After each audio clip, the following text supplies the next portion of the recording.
अगर आपके नाम पे ज़मीन होगी है, कोई भी कारण रह सकता है आपके फादर की डेथ के बाद, मदर की डेथ के बाद या फिर गार्डियन की डेथ के बाद, तो आप किसान निधि का फॉर्म को फिलअप करना चाहते हैं तो कैसे करेंगे, नया फॉर्म का तरीका बताएंगे आज आपको।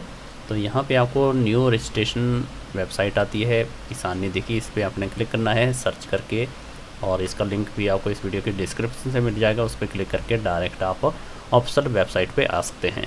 तो यहाँ पे ये पीएम किसान की वेबसाइट ओपन हो जाती है और यहाँ आ जाता है न्यू फार्मर रजिस्टर फॉर्म, जहाँ पे आपको अपना आधार नंबर एंटर करना होगा और जो आधार से लिंक मोबाइल नंबर है उसको यहाँ एंटर करेंगे।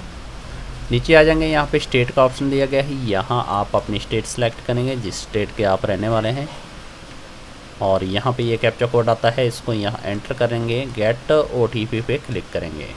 जो मोबाइल नंबर आपने दर्ज किया है उसमें ओटीपी आएगा, 4 डिजिट का ये ओटीपी रहने वाला है, तो उसको यहाँ एंटर करेंगे।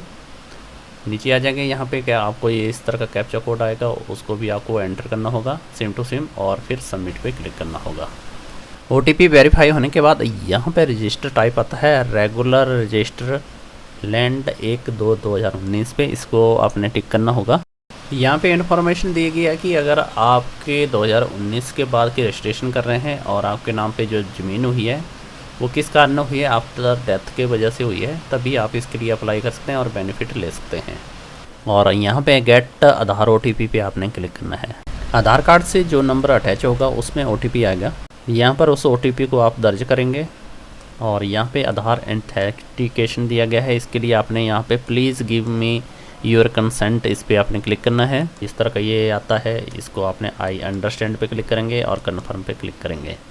क्लिक करने से पहले आपको यहाँ पे कैप्चा कोड दोबारा से एंटर करना होगा। अब यहाँ पे आपकी फार्मर रजिस्टर डिटेल आ जाती है, जहाँ पे आपका जो आधार कार्ड में नाम है, फादर नेम है, एड्रेस है, मोबाइल नंबर है, वो सेम टू सेम रहेगा। यहाँ पे आपने अपनी कैटेगरी सेलेक्ट करनी है। उसके बाद ये राशन कार्ड का नंबर दिया गया है तो आप डाल सकते हैं, अदरवाइज इसको छोड़ सकते हैं। यहाँ पे दिया गया अगर आप मानधन योजना में पार्टिसिपेट करना चाहते हैं तो यहाँ पे आपको क्लिक करके यस करना होगा, अदरवाइज इसको नो ही करें। इसके बाद आता है यहाँ पे आपका फैमिली डिटेल आ जाती है, जो आपका मैरिट स्टेटस है।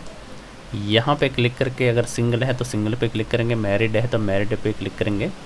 विडो डिवोर्सी जिस हिसाब से जो अगर आपको ज़मीन किस तरह से मिली हुई है, अगर आपके हस्बैंड है, हस्बैंड की डेथ के बाद आपको ज़मीन मिलती है तो आपने यहाँ पे विडो पे क्लिक करना है, और अगर आपके फादर हैं या सिंगल हैं तो उस हिसाब से आप यहाँ पे आप सेलेक्ट करेंगे। तो सिंगल में क्लिक करते हैं मैरिज स्टेटस का, तो यहाँ पे आपको डिटेल डालनी होगी आपकी अपनी।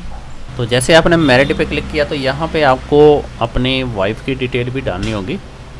यहाँ पे आपका वाइफ का नाम आएगा, वाइफ का आधार नंबर एंटर करना होगा और डेमो ऑथेंटिकेशन पे क्लिक करना होगा।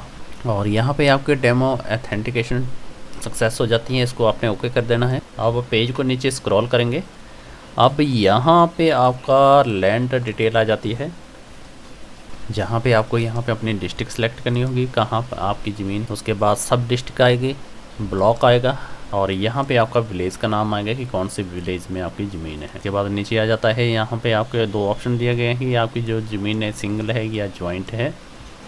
अगर आपने खुद परचेज़ की है तो सिंगल ऑनर रहेगा, अगर आपकी वसीयत के थ्रू आपको मिली है तो जॉइंट वाला ऑप्शन पे आपने क्लिक करना है। इसके बाद यहाँ पे नीचे आ जाता है अपलोड सपोर्टेड डॉक्यूमेंट के ऊपर आता है ऐड का ऑप्शन, इस पे ऐड पे आपने क्लिक करना है। तो जैसे आपने ऐड पे क्लिक किया है तो यहाँ पे आपको लैंड डिटेल यहाँ पे भरनी होगी, जहाँ आपको खसरा नंबर, आपका खाता नंबर और एरिया कितना है ये आपको मेंशन करना होगा।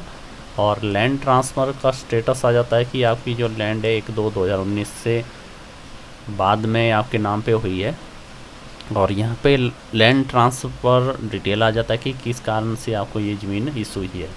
तो यहाँ पे क्लिक करेंगे, एक तो आ जाएगा आपका death of the father, death of mother या death of guardian and other parents या स्पोज करके जो आपको ये ज़मीन मिली है। तो यहाँ पे जो कारण है वो यहाँ पे आपने सेलेक्ट करना है। इसके बाद यहाँ पे कब वसीयत हुई है उसकी डिटेल यहाँ पे आपको मेंशन करनी होगी, डेट, और इसको आपने ऐड पे क्लिक करना है। फिर नीचे आ जाता है यहाँ पे जो आप लैंड ट्रांसफ़र के डिटेल पे ऑप्शन पे क्लिक करते हैं, डेथ ऑफ फादर या मदर या फिर स्पोज, तो यहाँ पे आधार नंबर आएगा जिसकी डेथ हो गई है, जिसके नाम पे पहले ज़मीन थी, और यहाँ पे उनका नाम आएगा। उसके बाद यहाँ पे डेमो ऑथेंटिकेशन पे क्लिक करके आपने वेरीफाई करना होगा। फिर यहाँ पे ऑप्शन आ जाता है डेथ ऑफ सर्टिफिकेट, इसको आपने अपलोड करना होगा। डेथ का सर्टिफिकेट कंपलसरी है, तो इसको अपलोड पे क्लिक करेंगे, ऐड कर देंगे, और यहाँ पे आपका ज़मीन की रिकॉर्ड ऐड हो गया है। नीचे आ जाकर लैंड अपलोड सपोर्टिंग डॉक्यूमेंट, यहाँ पे लैंड से रिलेटेड आपने परिवार नकल और ज़मीन की जो रिपोर्ट है पटवारी से ली है उसको यहाँ पे ऐड कर देना है, और फिर सेव पे क्लिक करने से पहले प्लीज़ कंसर्न पे आपने क्लिक करना है डिक्लेरेशन पे। इस कंसर्न फॉर्म को आपने वेरीफाई करना है और कन्फर्म पे क्लिक करके फिर आपने सेव पे क्लिक कर देना है। आपका डाटा सेव हो जाएगा और चेक करने के लिए, वेरिफिकेशन के लिए आपके जो कानून ऑफिस वहाँ पे जाएगा। तो वसीयत के थ्रू अगर आपको ज़मीन मिलती है तो ये प्रोसेस रहता है, अपने नाम पे आपने जो किसान निधि के पैसा लेना है, तो इस तरह आप इसको अप्लाई कर सकते हैं।